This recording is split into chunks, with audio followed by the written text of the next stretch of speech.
Welcome to Herbally Yours, an adventure into the world of natural medicine. Here is your host, Dr. Ellen Kamai, the natural nurse who will help you take the leap to ultimate wellness. Greetings and thank you for joining me, Ellen Kamai, the natural nurse, for another edition of Herbally Yours, right here on the voice of Nassau Community College, 90.3 WHPC. Herbally Yours brings you the latest information about the many facets in the world of natural living. Today, I am so happy to have right here in studio at WHPC, Denice Evans-Sheppard. She is the CEO and founder of Whispering Spirit Cultural Tours. These tours highlight the efforts of Indigenous and African American communities and their historical contributions throughout Long Island. In the past, Long Island was thriving industries such as whaling, oystering, and agriculture that generated the economy throughout the North and South Shores. Whispering Spirit Cultural Tours highlights these hidden gems and uncovers their historical past. Denice also serves as the executive director of the Oyster Bay Historical Society, in which she loves to engage the entire community in culture, history, and education. And she personally lives in Pine Hollow, one of the oldest descendant communities in Oyster Bay, which her family has owned since the 1800s, that has been passed down throughout generations.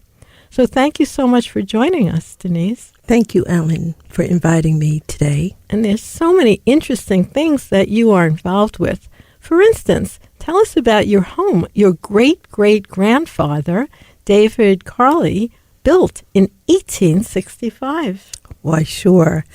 Well, David Carl was from Cold Spring Harbor, and he and his family moved to Oyster Bay in 1846, right after his mother passed away. So wait a minute. So your family moved to Oyster Bay in 1846. Correct. Wow. I thought I was there a long time because I lived there. I moved there in 1979.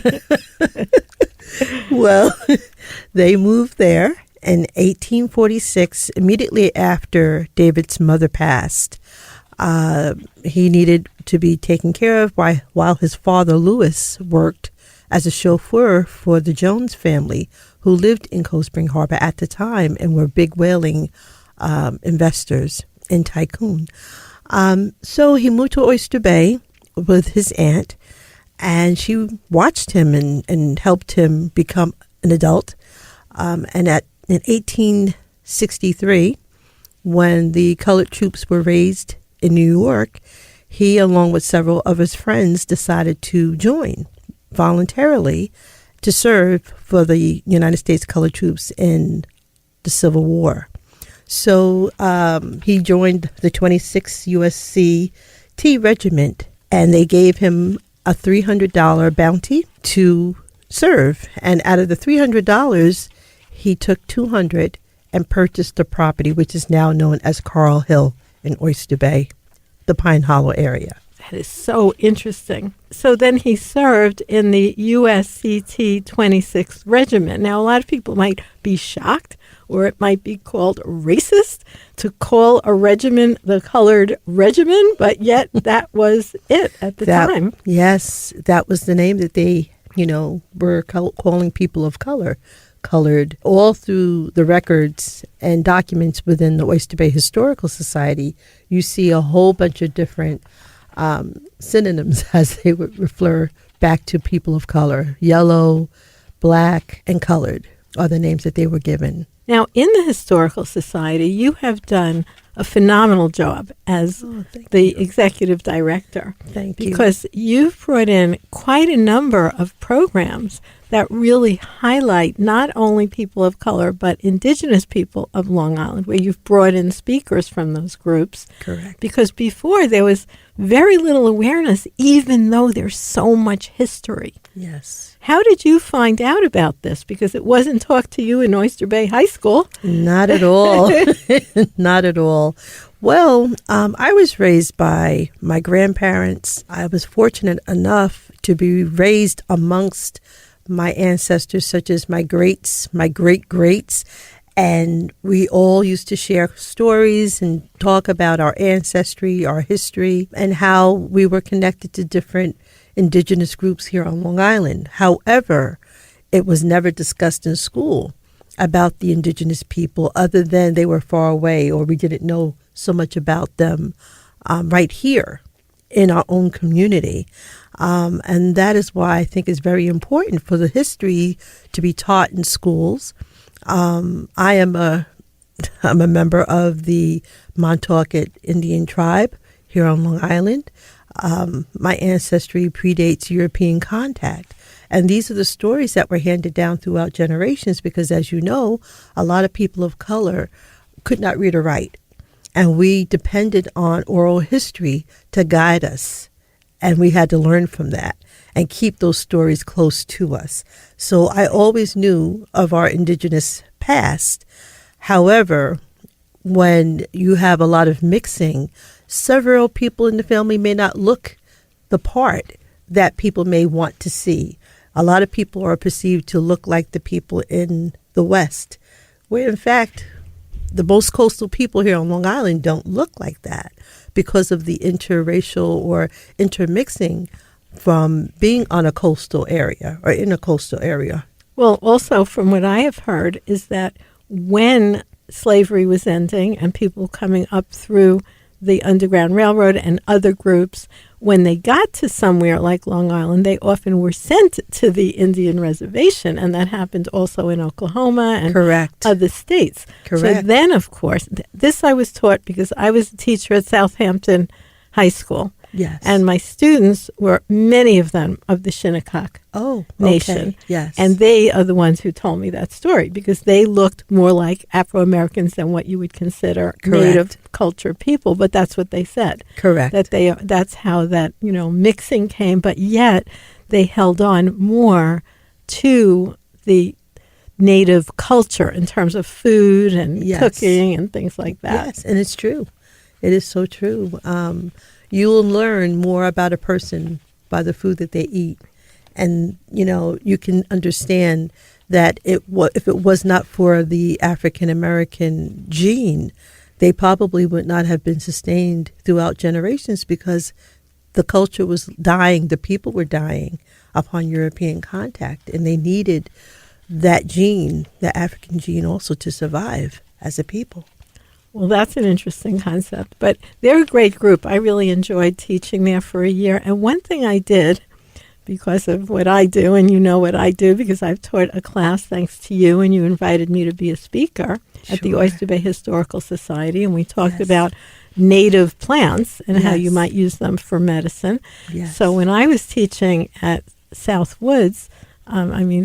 Southampton High School, that was one of the assignments was to send the people home, many of whom were Shinnecock, and they lived on the res, to go interview their aunties and their grandmothers and write down what kind of remedies they would use, for a cough or a sore throat or a tummy ache. And I learned a lot of new things about the wild plants, too. Yes, yes. So, that culture it definitely gets watered down and lost. Yeah. But I would imagine you, as both jobs that you do, both the Whispering Spirit cultural tours and as executive director of the Oyster Bay Historical Society, you are very interested in keeping alive that thread to the past. Yes, yes. I'm trying to offer that not only to the community, but to the schools to say, listen, why should our students and children go away to learn about our people and history and culture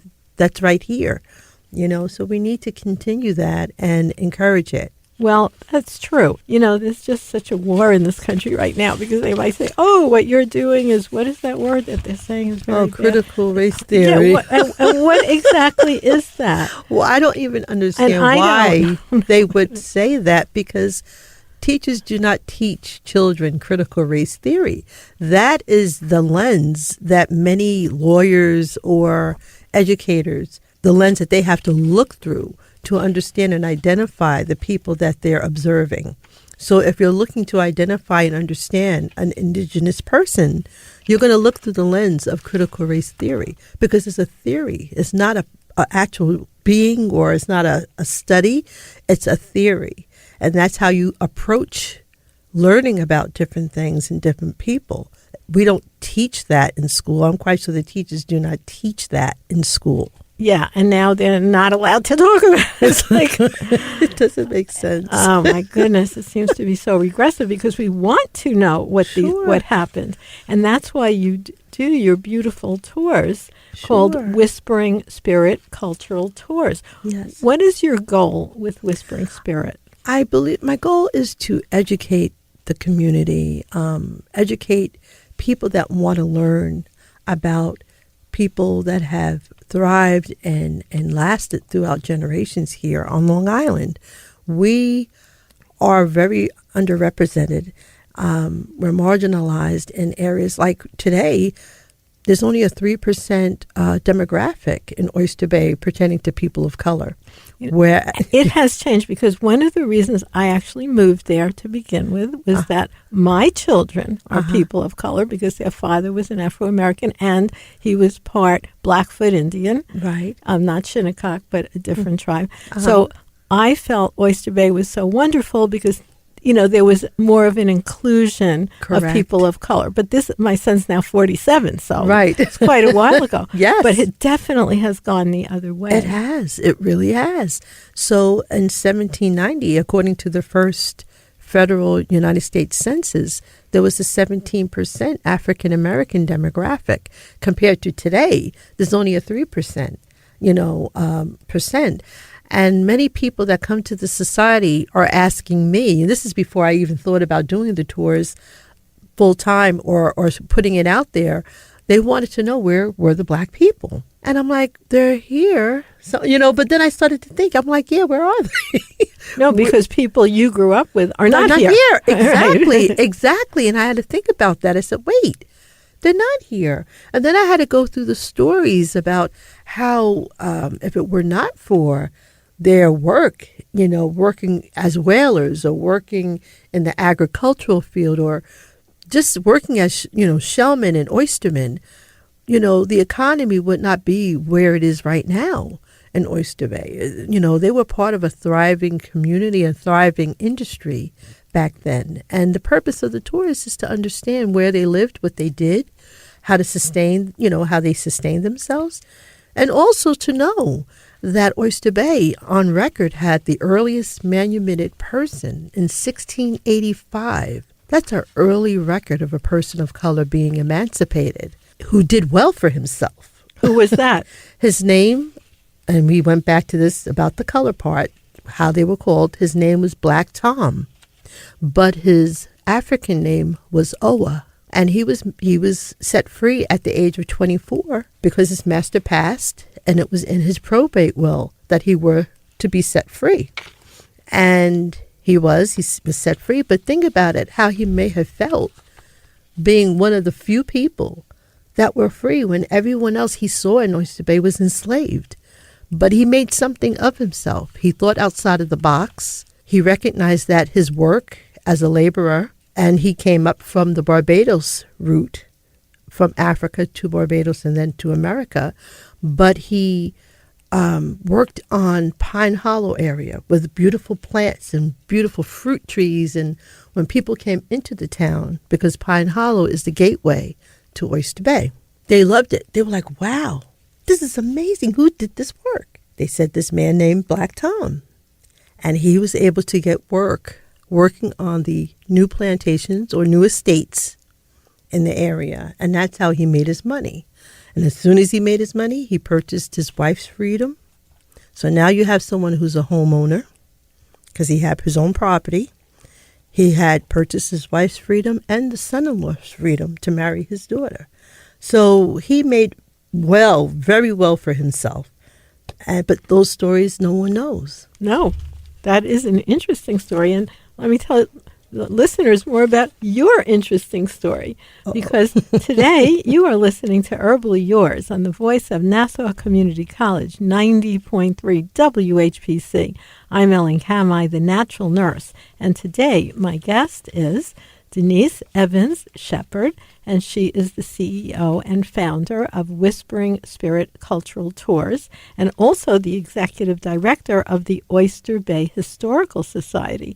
Now, after our show, Denice, we will have people can go online and actually find a live click-through to find you. But why don't you share with us what are some good ways for people to find you? You've written books and all the interesting things that you're doing. What would be a good place for people to go? Well, I think initially, if they want to learn more about my tours, they can go through or to my website, which is, https://whisperingspiritculturaltours.com. All one word, whisperingspiritculturaltours.com. Correct, yes.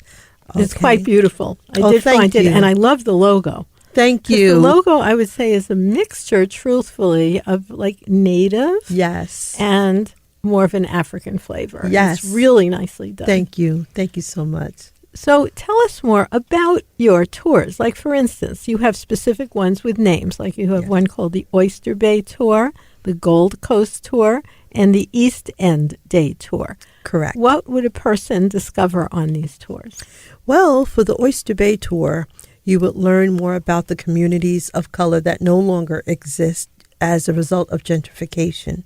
So we would go through these different communities, whether it be Pine Hollow or Mill River Road, which was also known as Poverty Hollow.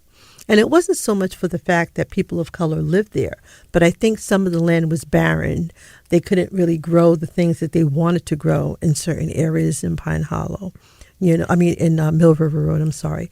And so that would be one area that we would be visiting. Raynham Hall has a display of an exhibit slavery exhibit is backwards. And they would express the people that were enslaved by the Townsend family, which actually a lot came out of that area. Okay. Even Black Tom was owned by one of the Townsend family members. So we would go there to look at that exhibit. From there, we can go to the cemeteries, which is the Pine Hollow Cemetery, which I was able to receive federal historic site recognition designation, landmark designation for that site in 2018. So there are 12 Civil War soldiers that are interred there. So we would go there to learn about the soldiers. Well, I want to just jump in here, and we'll come back to that cemetery because I love that cemetery. Oh, me too. And people would never know it's there. I've participated, as I'm sure you have, Yes. in some people who passed away Yes. that I have gone, like Shania's grandmother. Yes. And I just was at not long ago, a couple of years back. Yes. It was right before the pandemic. Yes. And because people like Shania was my daughter's best friend, and they Yes. actually moved to Florida together, and Right. and then her grandmother lived to quite an old age, and Yes. she was buried in that cemetery. Correct.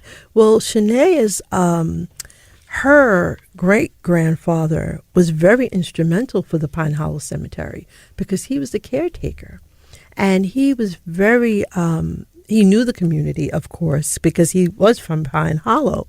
But not only did he know the community, he recognized the struggle. For those who could not afford headstones, he made the headstones for the community members that could not afford one, which I thought was wonderful. And I actually love those. Yes. The handmade ones. Yes. And there are some also African style where they have the grave elevated with Yes. tiles around it. It's Yes. really an interesting place and It's a beautiful place. It's beautiful.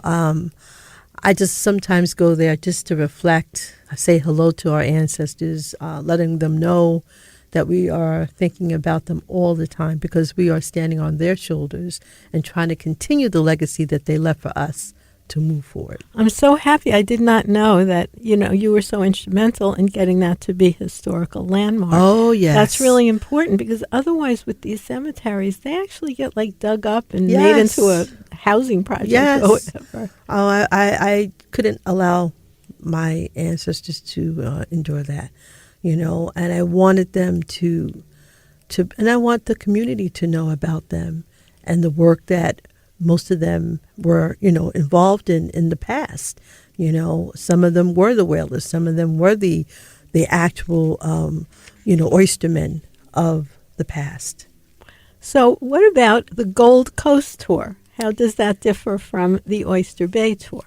Well, I think many people that have moved to Oyster Bay just recognize the mansions. They don't realize that Long Island was just plain potato fields, cornfields, and bean fields in the past. But many people that have moved here recently just are in love with the mansions. However, people are unaware that many of the people of color or indigenous people worked as, domestics, chauffeurs, and maintained the grounds of these mansions. So the tours will allow them to understand their position. I was recently at Cohol, Planting Fields, and they had mentioned that they had came across some of the servants' old recipes that I was I was interested in knowing what they were, of course, because my grandmother was a domestic for that Cohol when she first arrived from Ohio. So I was like, oh, I want to see if her recipes are in there because I missed her cakes. I missed all the good things that we used to love eating during all the holidays. But again, these are the people that nobody recognizes and nobody acknowledges. And if it were not for them, the people that own these places could not do what they need to do on their regular daily lives. So that's true. And I think in Cohol, I believe I once went on a tour there where they actually took us to the different areas where different people lived who were, on all levels of domestic employ of these. So they said that a lot of the people of color lived in the basement by where you shoveled the coal into the fire. I was horrified to see that, but it was true. It's true. It's very true. And actually, my grandmother met my grandfather while working as a domestic there. He was working for his father, who owned his own business. He had a garbage collection business back in the 30s, 20s, and so forth. And he went to collect the garbage and saw her from his father's, he told him, there's someone I think you should meet. And he came along and he told my grandmother the same thing. I want you to meet my son. And my grandmother said, really? But she had no idea. Well, in my culture, that's called a shidduch. Which, you know that word? That's a Jewish word, matchmaker. Right? That's adorable. Well, that's how that happened. And they met, and the rest is history. Wow, that's a fabulous story, and what a wonderful place to go. So people can actually attend your tour and choose to go there where you're going to go up in the areas, but really look at from that perspective of what was the experience that was so integrated into that culture because otherwise it couldn't have been maintained. Right. So that's wonderful. And then you have one also out on the East End. Oh, I call that the trifecta. Okay. And the reason why I say that is because we have the opportunity of going to places like Shelter Island, Southampton, the African American Museum, or Sag Harbor. East Hill. Wait a minute. Where's the African American Museum? I only know one in Hempstead. Oh, no. There is it's called SAM, well, the acronym, Southampton African American Museum. Oh. And it's a beautiful place that people can learn about the migration from the 30s and 40s and how people came up from the South and planted their feet in the soil of these different communities. And Brenda Simmons is the director for the African American Museum there. She does wonderful tours regarding her family and their part of that culture and that town and community. So that would be one stop. Shelter Island, like I said, will have an understanding of how the indigenous European and enslaved people worked harmoniously together, to sustain themselves while working, out on that plantation. A lot of people don't realize it. Long Island had a lot of slaves. Yeah, I don't think Long Island is really represented in like you think you're down south, but actually slaves. Yeah, Yeah. they had a lot of slaves. And learning about the people and how they worked together and relied and depended on each other is fascinating. And I think Donna Baines does a great job explaining that and identifying that culture. Now, you also are an author. So I tell us am. about the books that you have written. Well, I started, believe it or not, I started out years ago in the 90s doing children's stories. And these were the stories that were handed down through generations within our family. But I decided to put them in books, little teeny booklets. And I named the series In All Forms, Multicultural Children's Storytelling. And I worked with the school districts on Long Island. I worked with museums, libraries, Children's Museum right here in Garden City. I was here all the time doing programs for the children. And it was incorporated with music, live music, with the East African band called Esmata. And they also had art that the kids, after the actual storytelling, because it was someone that was dressed in African griot, regalia. And after the stories were told, the children could come up and play the little instruments and stuff like that. It was a good start for me to learn how to write and how to engage with the community and to see what they like. That's how I started. And then from there, I've been working with my family history forever. My ancestors, my genealogy was something that my family had me engaged in since I was little because I was raised by my grandparents. Well, that's so interesting that you are moving forth with maintaining that history and trying to keep it together. And you're also so involved as the executive director of the Oyster Bay Historical Society. Mm-hmm. And as we, come to an end, how do people find out more about the Historical Society? Well, they can go on our website, oysterbayhistoricalsociety.org. We have a list of things that we are doing in the community. That last day that you had, which was just, coming out of COVID party, right? Oh, my God. Because that put such a dent. I know. You were going strong with all kinds of programs before that. And then just this summer, Denice did offer a wonderful day outside the Historical Society. It's beautiful. Yes. There's a beautiful organic herb garden there. Oh, beautiful, yes. And you have wonderful displays that change all the time. Yes. And people can join or even just get on the mailing list for starters. Most definitely. And we will have links to all these things. Okay. And that's oysterbayhistorical.org and WhisperingSpiritCulturalTours.com, and we will have live links to both of those places. I want to thank you so much for being our guest right here today on Herbally Yours. Thank you for joining us. Thank you for inviting me. Thank you, listeners, for tuning into Herbally Yours, produced in the studios of 90.3 WHPC, Nassau Community College, Garden City, New York.